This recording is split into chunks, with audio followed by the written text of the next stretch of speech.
My name is Brenda Scott, and I'm 31 years old. I used to think mornings were the safest part of the day, the hour when nothing bad could happen. The quiet, the warmth, the illusion of stability. I clung to that illusion for 3 years without realizing it was already cracking at the edges. That morning, it finally shattered. The sun filtered through the blinds in thin gold stripes, painting the kitchen counter with soft, warm light. I was grinding coffee beans, breathing in their familiar aroma, the kind of smell that makes you believe everything is okay, even when it isn't. Our apartment was tidy in the gentle way couples' homes tend to be worn, lived in balanced. Or so I thought. I plated scrambled eggs. The soft crackle was comforting, predictable. Across from me, at our small wooden table, Evan Reyes, my boyfriend, was hunched over his phone. His thumb moved in rhythmic, almost hypnotic repetitions, up, pause, down, up, pause, down. I didn't think anything of it at first. Evan lived on his phone, the way some people live on caffeine. I poured 2 mugs of coffee, adding a splash of oat milk to his, the way he liked it. Muscle memory. When I set the mug in front of him, he didn't look up. So, I said, lightly sliding into the chair opposite him, "Anything interesting going on in the world today?" He didn't even blink, just keeping my options open. At first, I smiled stupidly because the words didn't land. They hovered above the table like a foreign language I hadn't translated yet. Options, I echoed. Financial ones. Job stuff. Travel. Evan finally lifted his face. His expression was wrong. A faint, smug smile, the kind a teacher might give a slow student who finally caught up. "No," he said with a shrug. "Relax. I'm just browsing. It's healthy to see what's out there." And then casually, proudly, he turned his phone toward me. I didn't breathe. A grid of women filled the screen. Bright smiles, tight dresses, filtered selfies, a dating app. Active now. Swiping, swiping, swiping. And right at the top, his profile. Evan, my Evan, swiping through women while I made him breakfast. The sizzle of the eggs faded to a thin hiss. The sunlight looked harsher, almost metallic. My heartbeat didn't speed up. It slowed. He watched my face, expecting something: anger, disbelief, tears, something big enough to feed his ego. "Go on," he nudged. "You should try it too. It's just being pragmatic." Pragmatic. The word landed like an icicle dropped straight through my chest. I stared at him. Not at the phone, not at the women.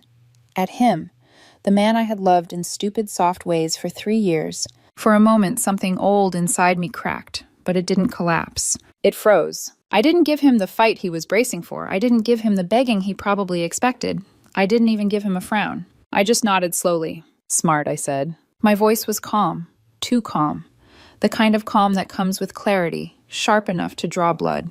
Evan's smile widened in triumph. He thought he'd won something. "Right," he said, turning the phone back toward himself. "See, no big deal." Exactly. I stood up, carried my untouched plate to the sink, and dumped the eggs still warm into the disposal.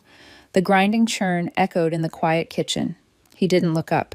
I dried my hands, wiped the counter, picked up my keys. "I should get going," I murmured, tone steady. "Running late." He wasn't even listening anymore. I walked to the door, opened it, and stepped out. No slam, no tears, just a soft click behind me. That click was the sound of something ending. The hallway felt hollow and cold. Each step away from that apartment rang louder in my head than the disposal grinding behind me. I didn't go to my car. I kept walking, block after block, until the air felt breathable again. When I finally reached a quiet park, I sat on a cold metal bench, the chill seeping through my jeans. A squirrel chased another in frantic circles around a tree, chaotic, oblivious, free. My hands were steady, my heartbeat slow, my mind terrifyingly clear. The part of me that loved Evan, the warm, forgiving, hopeful part, sank deep into a locked, underwater place inside me. What rose in its place was efficient, cold, purposeful. I pulled out my phone, dialed my boss. "Hi, this is Brenda," I said, steady as stone. "I need to take today off. There's a family emergency." There wasn't, but something had died. That counted. Next call, storage facility. Then the movers. Then the landlord. Piece by piece, plan by plan, I began dismantling the life Evan believed was permanent. By the time I stood up from that bench, I knew exactly what the rest of my day would look like. And by tonight, Evan Reyes would know exactly what it feels like to become someone's option. I didn't go back to the apartment right away. I walked for several blocks, letting the cool air settle my thoughts into something sharp and focused. Whatever part of me used to romanticize Evan or our life together had gone silent. What remained was calm, logical, and ready to act. The first thing I did was call my boss, Miriam. I told her there was a family emergency and that I needed the day off. She was surprised I was the kind of employee who showed up even when I was sick, but she told me to take whatever time I needed. I thanked her, hung up, and immediately placed the next call. A storage facility I'd driven past 100 times picked up on the second ring. I asked for their largest available unit and told them I needed access immediately. They didn't question it. They took my card information, gave me a code, and told me I could come anytime today. Next, I contacted same-day movers. I explained with a voice stripped of emotion that I needed everything that belonged to me removed from a one-bedroom apartment within a 2-hour window. The man on the phone hesitated and asked whether my partner knew about the move. I told him he will. Something in my tone must have convinced him because he gave me a 200 p.m. slot with no further questions. Finally, I called the landlord, Mr. Alder. He started to remind me about the 2-month penalty for breaking the lease, but I cut him off. I told him I understood the fee and would pay it today. I also told him he would need to contact Evan about whether he intended to stay in the apartment alone. Mr. Alder tried to pry for more information, but I didn't offer any. I ended the call before he could finish his sentence.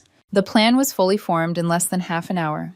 I spent the next couple of hours at a cafe, pretending to work through a latte I barely touched. I didn't feel panic or sadness or guilt.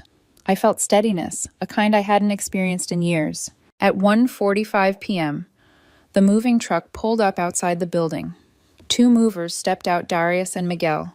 Both looked like they'd seen enough breakups to understand this wasn't a normal job. Darius asked if I was Brenda.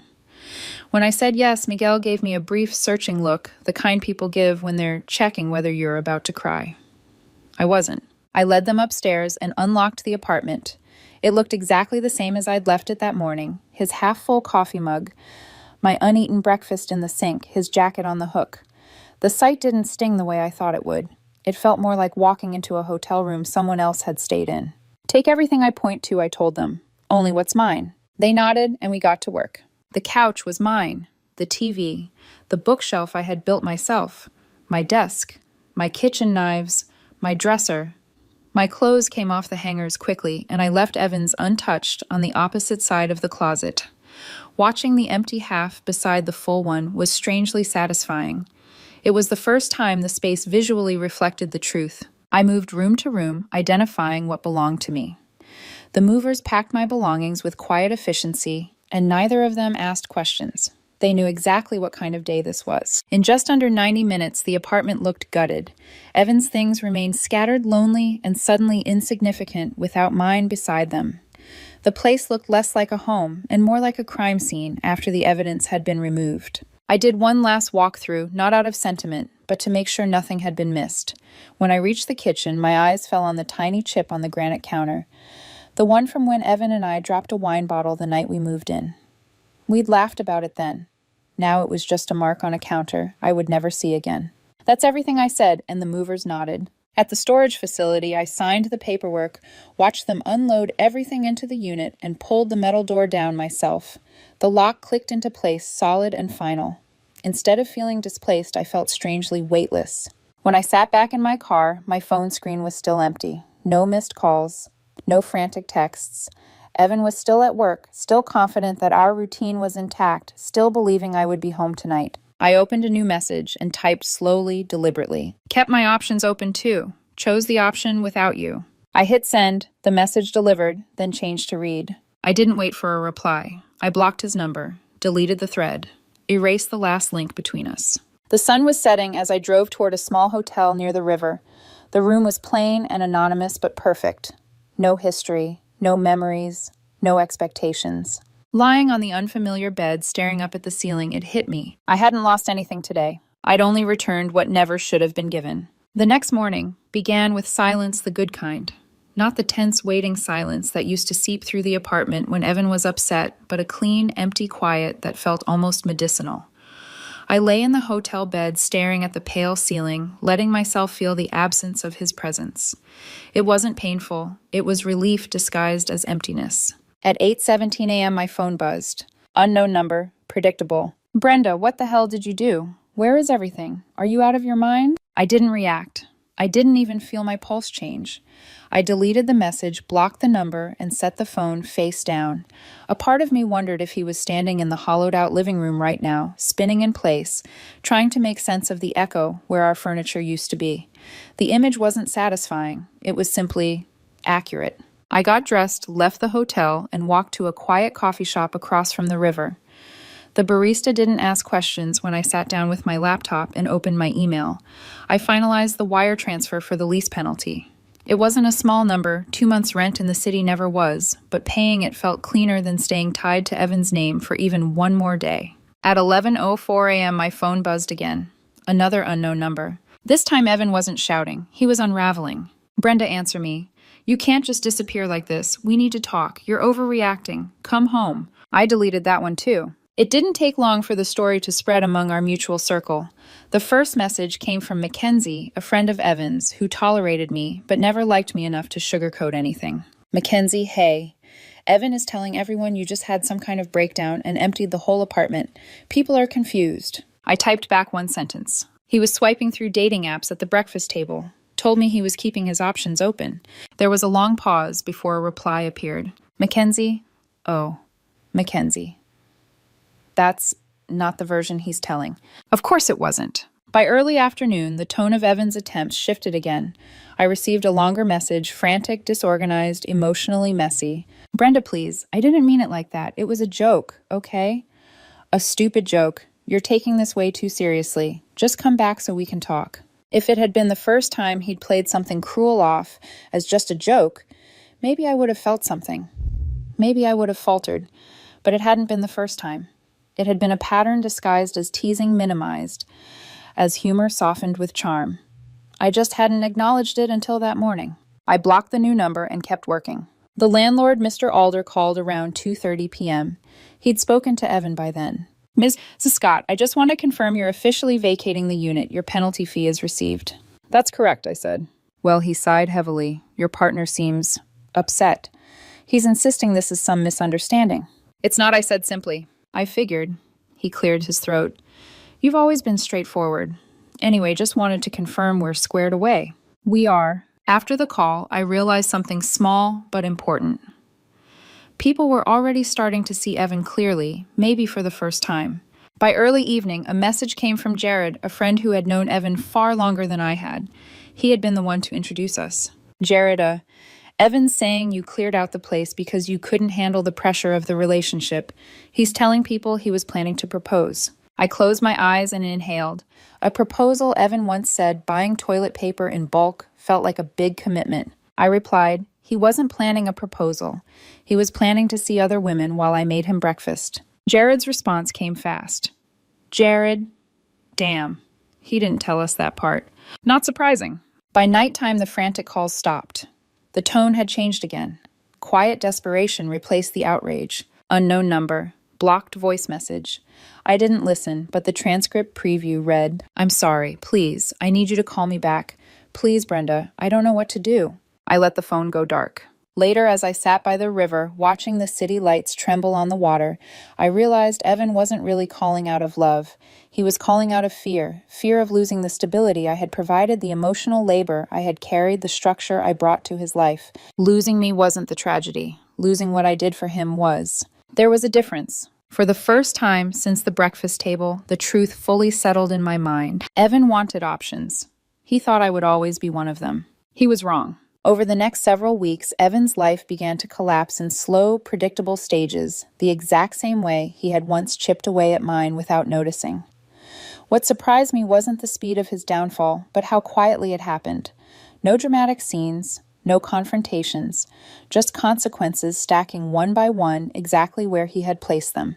The first cracks showed up in the form of messages from mutual acquaintances. People who used to orbit around Evan with blind loyalty suddenly weren't so sure. Mackenzie texted again a few days later. "He's telling everyone different stories. It's getting weird." Jared messaged the same afternoon I asked him directly about the dating apps. He froze. Wouldn't answer. That kind of says everything. It didn't matter how loudly Evan tried to spin the narrative. People weren't buying it. They recognized the pattern. The evasiveness, the half-truths, the sudden bursts of anger, followed by fragile self-pity. They'd seen him do it before, just never with stakes this high. The real unraveling began when he tried to live alone in the apartment. Half the rent was more than he could manage. I'd known that. He'd known it too, though he pretended he didn't. Within 2 weeks, the landlord called again, not to talk to me this time, but to confirm that Evan had given his own 30-day notice. I pictured him walking through the empty apartment, the same one he used to brag about building together, except the only parts I ever built were the shelves, the closets, the routines, the stability. It made sense. Without me there, the place wasn't a home. It was just a rent bill he couldn't afford. His dating attempts went even worse. I didn't look for this information. It found me through the same social pipeline he once used to impress people with exaggerated stories about his career or his charm. A friend of a friend, Lauren, sent me a message. That girl Evan went on a date with last week. She told everyone he showed up late, talked about his ex the whole time, and then asked if she could pay half the bill. She left before dessert. Another one.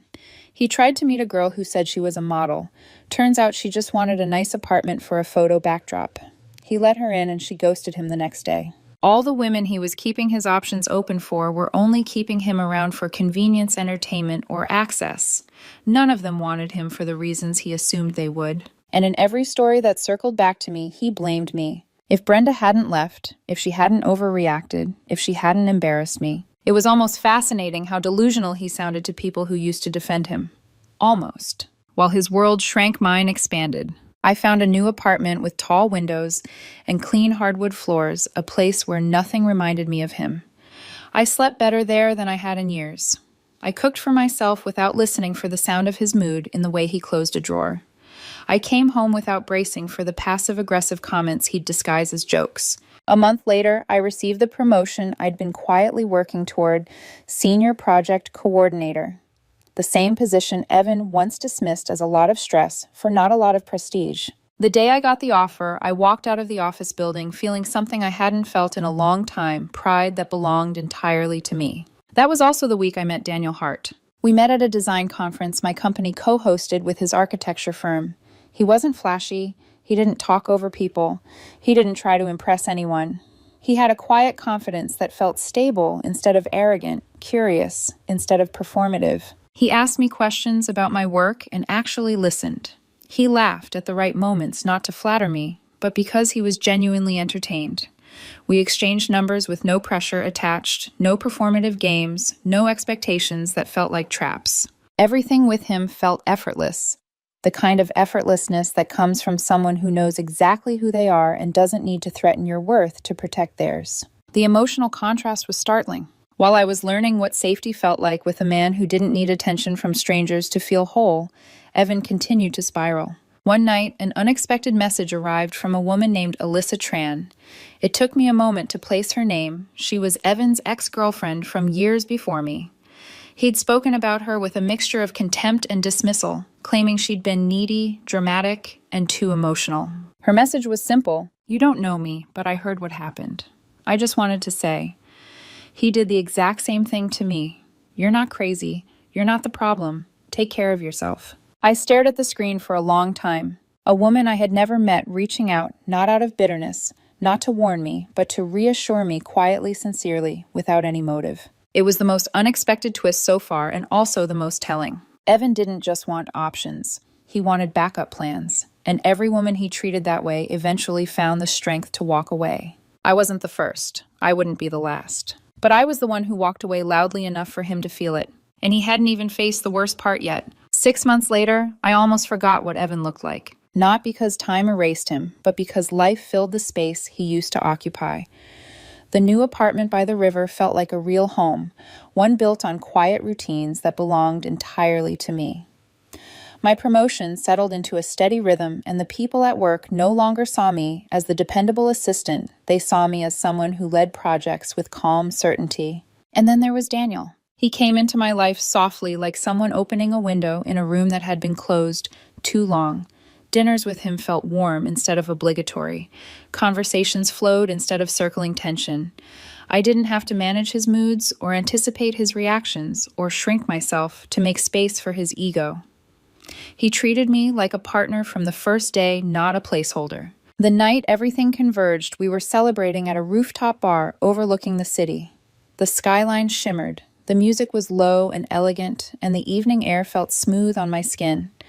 Daniel had dressed in one of his tailored charcoal jackets, the kind that made him look like he belonged in every room he walked into without trying.